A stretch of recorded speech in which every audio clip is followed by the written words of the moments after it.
Hi to everyone, एक बार फिर से आप सबका स्वागत है आज के इस बर्निंग सेशन में, जहां पे एक बार फिर हम बात करने वाले हैं इंडिया पाकिस्तान रिलेशंस के बारे में।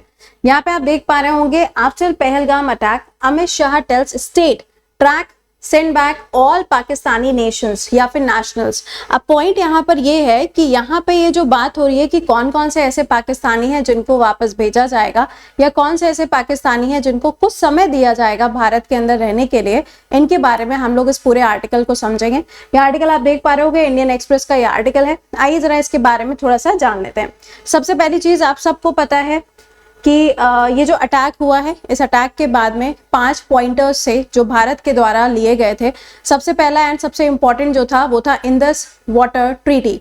इंडस वाटर ट्रीटी को अभी फिलहाल के लिए सस्पेंड किया गया, जिसके पलटवार या आप कह सकते हैं पलट जवाब में पाकिस्तान ने बोला कि जो शिमला एग्रीमेंट है हम उसको फिलहाल के लिए सस्पेंड कर रहे हैं।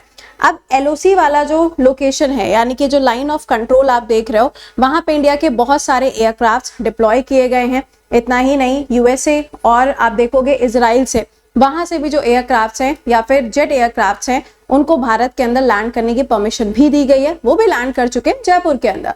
नाउ द पॉइंट इज कि अमित शाह जी ने यहाँ पे जो स्टेटमेंट दिया है ना कि पाकिस्तानियों को एक बार ढूंढा जाए, उनका डेटा निकाला जाए और उसके बाद में उनको वापस पाकिस्तान में भेजा जाए। ये कौन लोग हैं? क्या सबको भेज दिया जाएगा?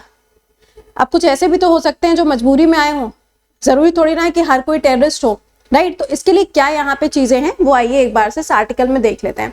देखिए, सबसे पहली चीज जो आपको यहाँ पे मालूम होनी चाहिए कि जो डिसीजन लिया गया है, ये डिसीजन किसने लिया है? जो यहाँ पे होम अफेयर मिनिस्टर हैं, यानी कि अमित शाह जी के द्वारा ये स्टेटमेंट जो है वो जारी किया गया।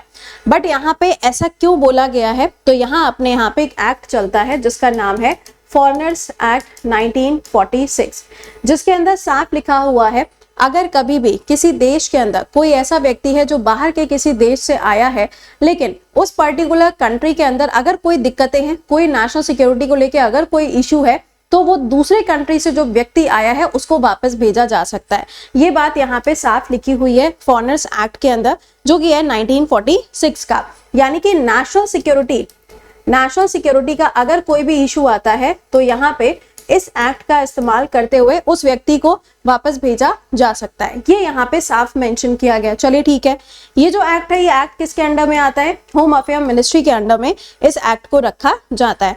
अच्छा, इस चीज को फुलफिल करने के लिए क्या किया जाता है? पहले तो उस व्यक्ति का पूरा डेटा निकाला जाता है, या उस पर्टिकुलर कंट्री के लोगों का जो हमारे देश के अंदर है उनका डेटा निकाला जाएगा। उनको हेल्प कौन करेंगे? जो एडमिनिस्ट्रेटिव सर्विसेज के अंदर है, स्टेट पुलिस है, ये सभी लोग क्या करते हैं? उनकी मदद करते हैं। ठीक है, अब हमारे यहाँ पे ये स्टेटमेंट जारी किया क्यों गया?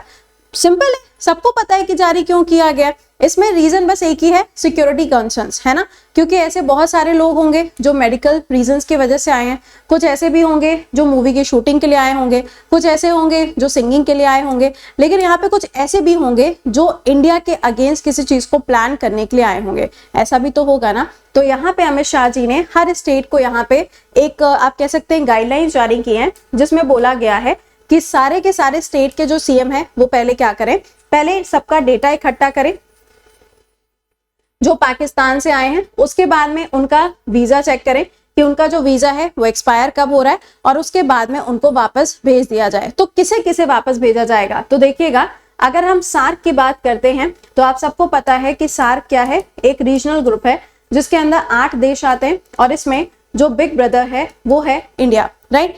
यहाँ पे सार्क के हिसाब से अगर देखा जाए तो टोटल 14 अलग अलग कैटेगरीज होती हैं जिसके अंदर वीजा प्रोवाइड किया जाता है बाहर के देशों को भारत के द्वारा। अब इसमें कौन कौन सी कैटेगरीज हैं? जैसे कि आप देखोगे यहाँ पे वीजा जो दिया गया है वो आप देखेंगे फिल्म के लिए, जर्नलिज्म के लिए, ट्रांजिट के लिए, कॉन्फ्रेंस है, माउंटेनिंग है, स्टूडेंट है, विजिटर्स वीजा है, वीजा ऑन अराइवल है। ये सारे अलग अलग वीजा जो है वो इसके अंदर आते हैं, राइट? बट अब इसमें से क्या बोला गया है? इसमें बोला गया है जो ऐसे लोग हैं जो आते हैं किस किस वीजा के अंदर? Business, visa on arrival, film, journalism, transit, conference, mountaineering, student, visitor visa, group tourist visa, pilgrim visa, group pilgrim visa to the minorities of Pakistan. जितने लोग इस कैटेगरी के अंदर आते हैं, इन सभी लोगों को 27 अप्रैल तक भारत छोड़ के जाना होगा। साफ लिखा हुआ है, ठीक है? दूसरा पॉइंट इन्होंने बोला है कि अगर मान लीजिए कोई ऐसा पर्सन है जो मेडिकल इश्यूज की वजह से भारत के अंदर आया, कई बार होता है, बहुत सारे लोग ऐसे हैं जो हमारे देश के अंदर ट्रीटमेंट करवाने के लिए आते हैं, तो अगर कोई ऐसा है जो मेडिकल कैटेगरी के अंदर वीजा लेके आया है तो उसके लिए 29 अप्रैल तक का समय दिया गया है कि वो 29 अप्रैल तक भारत को छोड़ देगा। अच्छा, दो ऐसे राज्य जिन्होंने इसके ऊपर काम करना भी स्टार्ट कर दिया है, that is Gujarat and Odisha. इन्होंने तो काम करना भी स्टार्ट कर दिया है, आइडेंटिफाई किया है, डेटा कलेक्ट किया है, वीजा चेक किया है और इनको वापस भेज दिया गया। ठीक है, तो यहाँ पे पूरा प्रोसेस जो है स्टार्ट हो चुका है भारत के अंदर। ऐसा नहीं है कि एक या दो स्टेट में हो रहा है, ये सभी जगह पर इसको कंडक्ट किया जा रहा है। बस यहाँ पे कैटेगरी के हिसाब से डिवीजन कर दिया गया है कि कौन अभी तुरंत जाएंगे और कौन थोड़ा सा रुक सकते हैं, उसके बाद में जाएंगे। ऑल्दो दिल्ली को हाई अलर्ट पे रखा गया है, जो यहाँ पे आप देखेंगे जो डिप्लोमेट्स है पाकिस्तान के, उनको तो पहले ही वापस भेज दिया गया है। तो ये सारी चीजें यहाँ पे चल रही हैं, बट ये ध्यान रखिएगा कि ये जो वीजा यहाँ पे बात की जा रही है ना कि कौन जाएगा कौन नहीं जाएगा, तो ये बहुत ज्यादा इंपॉर्टेंट है कि आपको पता होना चाहिए कि किसको भेजा जाएगा। साथ ही साथ में जब हम फिल्म की बात करते हैं, बहुत सारे फेमस पर्सनालिटीज होते हैं जो इंडिया के अंदर आते हैं, शूटिंग करने के लिए आते हैं, उन सबको भी वापस भेजा गया है। ठीक है, तो यहाँ पर ये था पूरा आर्टिकल जो मैंने आपको समझाया है। मेन रीजन क्या है, सिक्योरिटी कंसर्न्स हैं, क्योंकि अभी जो ये घटना हुई है, ऐसी घटना आगे ना हो, इसको कंट्रोल करने के लिए सेफ्टी मेजर्स लिए जा रहे हैं भारत के द्वारा। इतना ही नहीं, बहुत सारी कंट्रीज भी हैं जो इंडिया के साथ में खड़ी हैं, लाइक यूएस है, रशिया है, इजराइल है, ये सब इंडिया के फ्रेंड्स हैं, तो ये सारे के सारे यहाँ पे साथ में खड़े हुए हैं। अच्छा, इसमें एक चीज और है, पॉइंट यहाँ पे ये दिया गया कि 48 आवर्स का समय दिया गया है कि आप भारत को छोड़ के जाएं, बट यहाँ पे ये जो कैटेगरी है ना 48 आवर्स वाली, ये सिर्फ और सिर्फ मेडिकल कैटेगरी के लिए है।